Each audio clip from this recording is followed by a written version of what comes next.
welcome back to another exciting episode of Minecraft, or the SkyZone Let's Play. As you can see, I had a little accident that is happening on my little base. This is just one of those things that happens when you're actually playing. And I figured I might as well go ahead and record it as it's happening. And I'm more or less at a point. I was debating when I was going to start this next episode, and this looks like as good of an excuse as I can make. Oh well, this is that tree that was right beside our original source blocks for lava and water, and it kind of kills me to see all that wood burn up, but anyways, I guess we'll just have to take it out. That's where the tree was originally planted, back before I pulled all the dirt out. Which, by the way, I might as well point out. Oh, that's going to be a pain to point out. Clean out. I put up this little barrier here as a just kind of a quick and dirty wall, and oh, there's a pig. That's kind of go back, piggy. Thank you. So yeah, I've been busy trying to grind away some cobblestone here, but I think this is an important. Come on, pig. I know you want to get out. Move back. Move back. No, you're not going to get out there. Come on. Come on, little pig. Anyways, I was talking about passive mobs on the last episode, and yeah, that is one. That's what we're looking for. You don't need eggs. You don't need anything fancy. You can do it right with the materials that you have and play legit and have them just spawn on the grass. And as you can see, I got cows, I got pigs, I got some sheep in the background, and even a chicken. I'm just hoping that chicken will lay an egg. Of these, I actually got breeding pairs for most of them. I got 3 cows. Let me do a real quick census. There's 1, 2, 3, 4 pigs. I got 3 sheep, including one, I guess we could call it black sheep. Is really kind of a dark gray. I have had black sheep spawn on me before, but anyways, they seem to be having a lot of fun out here, and as a result, I think I'm done with the passive mobs, at least for this area. One of the oh yeah, I also expanded this area back here for the tree farm area. I'm going to make it just kind of a temporary barnyard, stockyard area. The reason for the fence is specifically to try to keep these animals inside instead of having them fall over into the void. Because they're really stupid that way. So my next goal with all that dirt is to come over here and build out to that little jungle tree. And we're going to try to do the same thing in terms of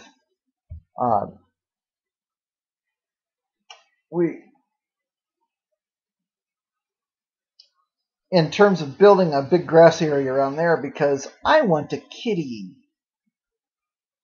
That's an ocelot that you can also turn into a cat. Well, I'm going to go ahead and knock a hole back in here again real quick, because this is not where we're going to be hanging out today. I just thought you guys would want to see that.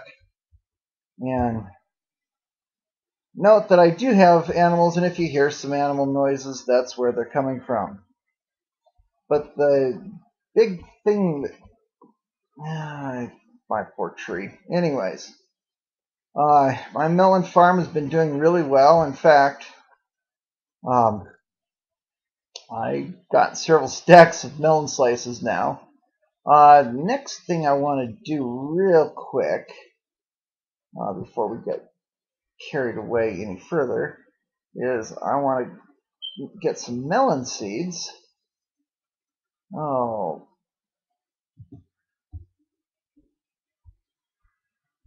and we're going to, or pumpkin seeds, because I want to start making some pumpkins. I have some plans for them.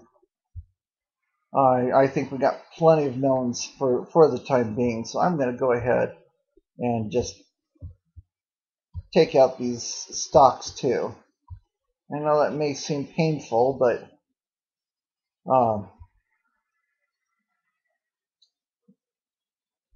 going to use this to grow some melons, and I may even take some of that dirt from up above now that we don't really desperately need the dirt for getting more passive mobs. Again, we'll get into farming here in a little bit. The main thing I want to do today is to start working towards the sand island. So I just go throw most of these pickaxes in there too.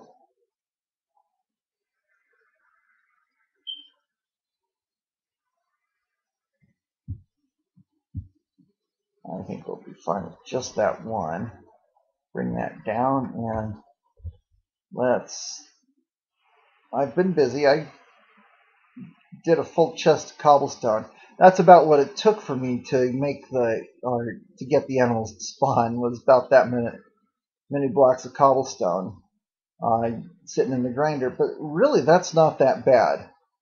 One of the things that's important about a passive mob, like I said, the Minecraft wiki says that you need to be at least 24 blocks away for them to spawn. I found that you have to be exactly 24 blocks away for it to spawn. Well, hopefully I don't go falling into the void with this much cobblestone. But sand island or bust today, baby. That's what we're doing. So now we just got to kind of arbitrarily pick a point. Trying to see. It doesn't have to be perfect. Oh, we got to go get some torches. Oh, torches there. I'll just take that stack of 33. That looks good. Okay.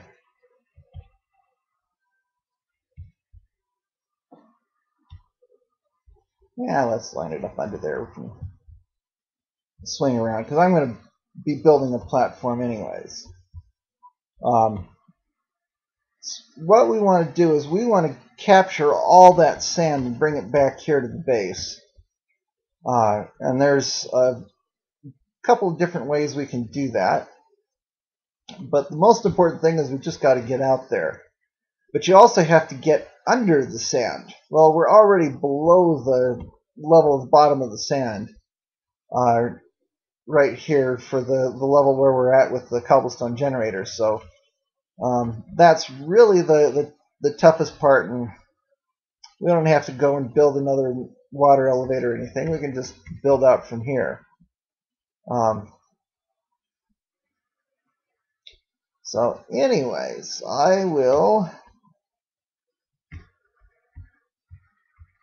I'll be back as soon as I'm somewhat close to the sand island. Okay, I'm back. I'm still not quite there, but I'm rather close. I wanted to talk a little bit more about passive mob spawns. Oh, by the way, with the mic, I'm sorry that we had a really lousy quality of the sound there earlier. I apologize for that. Hopefully, because I got another microphone here that seems to be working a lot better in terms of you being able to hear my voice clearly. Anyways, I was saying with passive mobs that you need to be exactly 24 blocks away. On any grass that's 24 blocks from your location when it spawns. One other thing to keep in mind is they only spawn every 200 seconds, as opposed to every 20th of a second for hostile mobs. So that's the reason why it took the time for me to grind out, almost a whole chest full of cobblestone blocks. Now, for a map like this, on a world like this, it's really not so big of a deal because you got to grind it out anyways, or do something that causes you to be kind of standing in the same place for a long period of time gathering resources. So, it's worth doing. And as you can see above, we got all kinds of mobs now, or all kinds of animals to do useful things. In fact, the key part that's really critical is getting those cows so that we can make an enchanting table.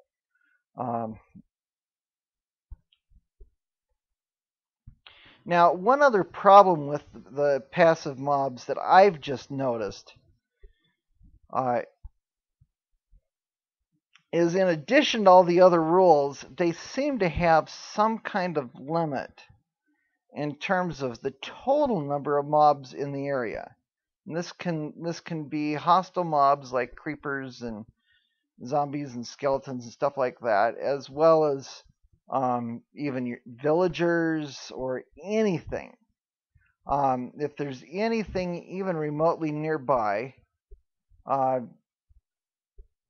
we got a few skeletons, I think. We'll check that out in a little bit inside that dungeon, because there's a hostile mob spawner in there.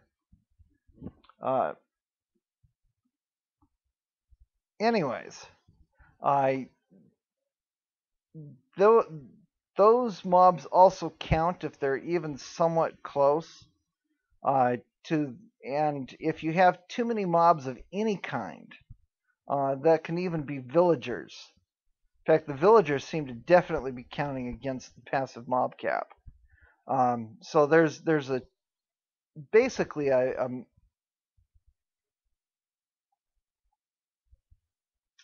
maximum number of animals that you can have in a certain area before Minecraft will just stop spawning those animals.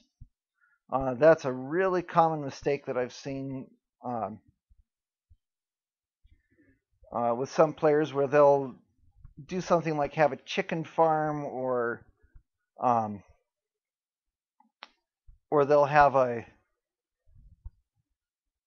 Oh, okay, we're in good shape there.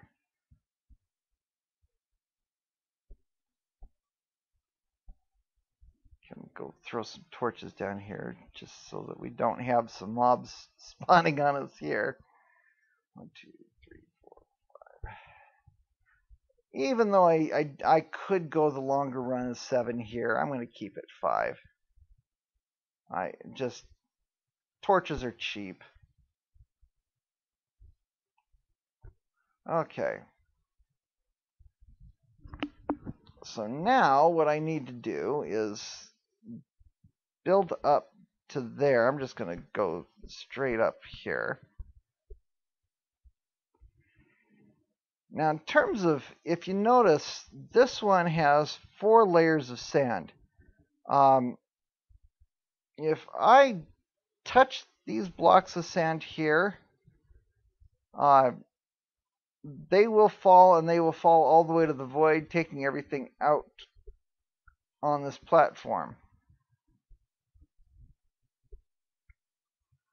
which we do not want to have. This is the key thing.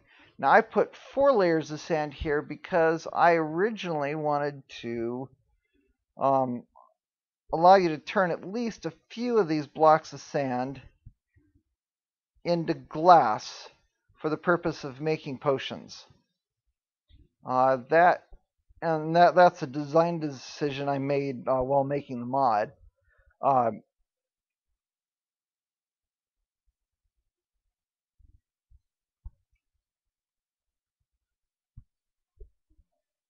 I just want to make extra sure we got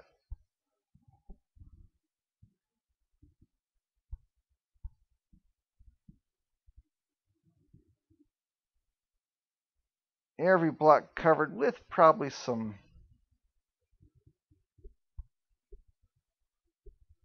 room to spare underneath it. I want to go probably another block out in this direction here.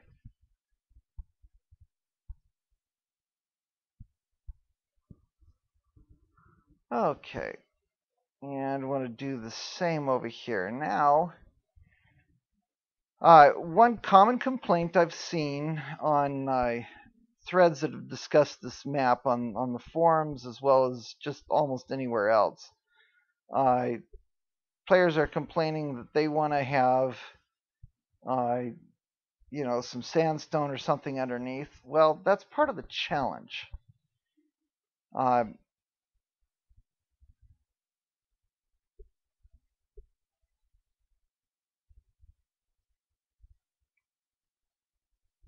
You need to plan ahead when you're working on certain areas. And I've got to give credit to Noob Crew on this one. This was his idea. Um, one one of the things I didn't like was the oh no, I don't want to do it there.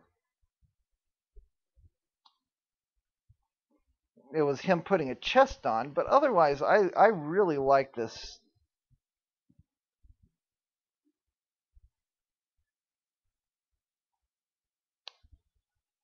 I like the basic concept here.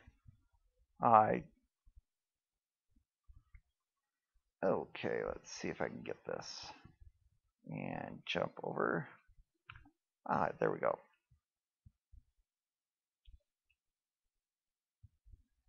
See if I can get behind this. Good. There we go. Now, like I mentioned before on the Melon Island, I put a torch here because I've noticed that you'll see this with Noob Crew's Skyblock map too.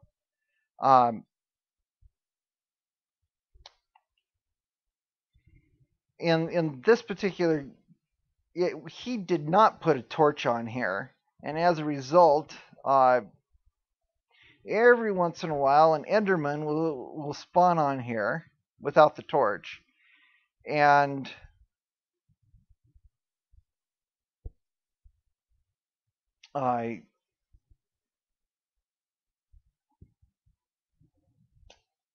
anyways, the Endermen start running off with they start running off with blocks of sand, and I'm like, no, I want to have every block of sand. So I insisted on when designing this mod that there would be.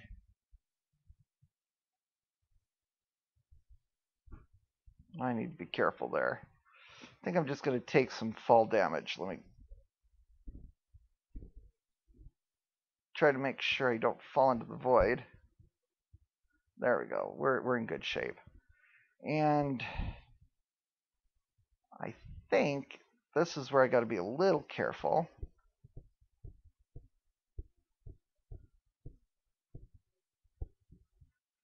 There's a little trick you can do where I want to make sure we have this platform big enough.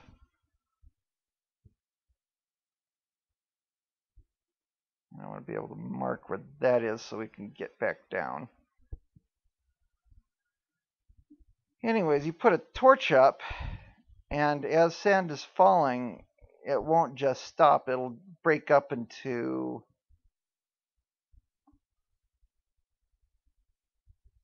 I think I got. I only need 9 torches there. That should be plenty.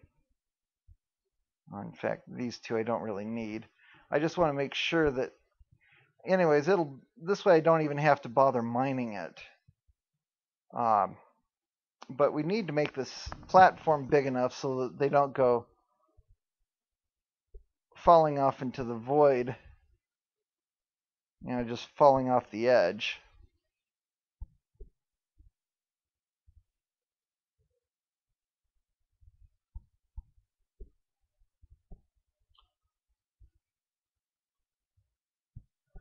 I think we're in good shape. So now I just got to punch out one of these from the bottom. And there they go. And I think that's all of them, 36. So we're in good shape. I'm gonna.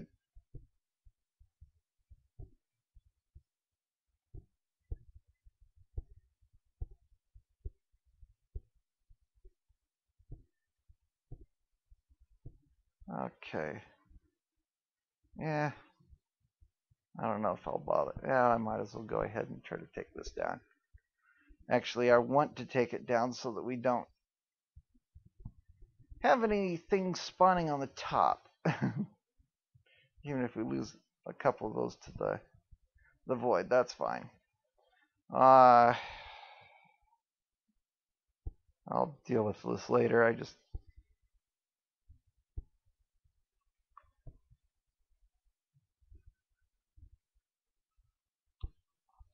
So there you have it.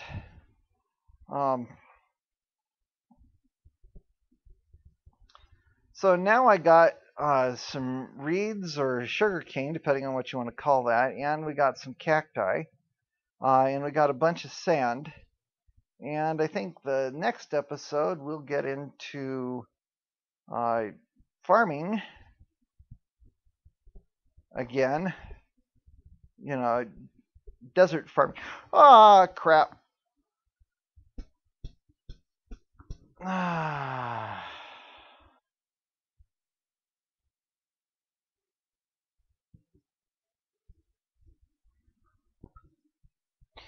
You know what? I was going to get really cute here and try to edit this video so that fall wasn't in, but you know what? You need to see how dangerous this map can sometimes get. I went and cheated in the sand and the reeds and cactus. A very, very, very stupid thing I did. Because I should have realized I was getting close. I just wasn't paying attention. I was worrying more about trying to explain things in the video. Anyways. Oh. So I ended up losing all the cobblestone I had there, but that's something I can deal with. The sand, that's the only place you can get it. You saw me capture it, legit. I just got stupid and dug through underneath myself, trying to get down rather than building a stairway or doing something else. Being boneheaded. But anyways, in fact, I'm going to do this. These melons, I'm going to chuck them over the side too. So they're gone. I'm going to have to harvest the melons back again just to have something. So I think at this point, well, that's going to be a wrap of the video. That's also why I tend not to take a whole lot of torches and things. I hope you guys don't mind me cheating this back in. Because that's what I had before I did the really, really boneheaded thing of falling into the void. Anyways. Off camera, I'm going to expand this platform out a little bit so that we can start the reed and cactus farms underneath here. And, you know, I've been debating what the next thing is. If you guys are watching this video, please give me an idea. I would love to get some feedback on what direction you'd like to see me work on. very soon we're going to get over here to the village. I'd like to work on the jungle tree, and I was thinking that was going to be the next episode, but you know what? Uh, we need a lake for that because I want to get the kitties. Uh, which means we need a source of water. Oh, we got to go to the Nether for that. So that is definitely a fair ways down. We could go over here to the pine tree and go get us some wolves, which is something I kind of want to do. But for that, we need to get some bone, or some bone meal to be able to start growing wheat, so that we can breed cows, so that we can get meat to feed the wolves. Oh, the challenges, challenges, challenges. So, anyways, that's where we are now, and I'll see if I can replace some of that cobblestone too. But in the meantime, I hope you enjoyed this episode, and until the next one, ciao.